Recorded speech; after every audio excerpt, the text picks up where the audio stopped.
In 2025, I focused again on collecting older games, focusing mainly on genres that I have little experience with.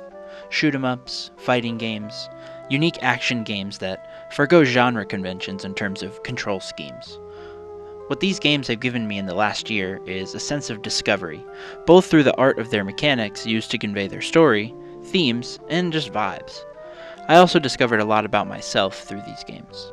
I find myself less frustrated in my day-to-day life when small problems arise. I just take it as losing a life in a shoot 'em up. Just hit the reset button and let's try again. Nothing to get up in arms about. 2025 is going to go down as one of those years in gaming. 1998, 2001, 2007, 2025. Some really great games came out that will hopefully move the medium forward. Clair Obscur Expedition 33 was really cool to see. A retro-inspired RPG that focused on art design and story to make a memorable game, as opposed to blind spectacle and diminishing returns on, quote, realism. Clair Obscur, to me, really harkened back to the big PS2 era JRPG, games like Final Fantasy X, Final Fantasy XII, Dragon Quest VIII, large, sprawling games that tell long tales about politics and people, stories that might help inform us in modern times more than we want to admit.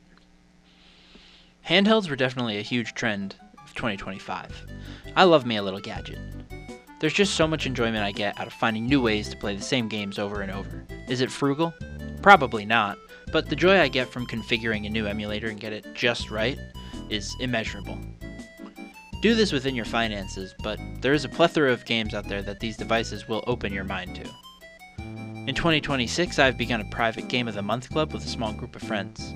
The format is that everybody puts in a game to play, and then we randomly pick from those out of a hat every month, and we all play. Just to have a group for conversation on one game feels nice. I hope to plan some in-person meetings or some online game sessions for the group. My main goal for 2026 is to just keep my curiosity open to all types of games, and work more to stick with games for the long term. There are plenty of RPGs that I've started and then fell off for a tough boss or I just got busy in life. Perhaps this year a routine will come into play that will help keep games like that on my radar. We'll have to see. I want to build systems to help hit my goals, but currently I'm in the experimental/planning phase for that, so I'll have to keep thinking about this going forward. The main thing I want to focus on in 2026, however, is playing games and staying curious. Thanks for hanging out with me here in Buzz's Room. I'll see you next time.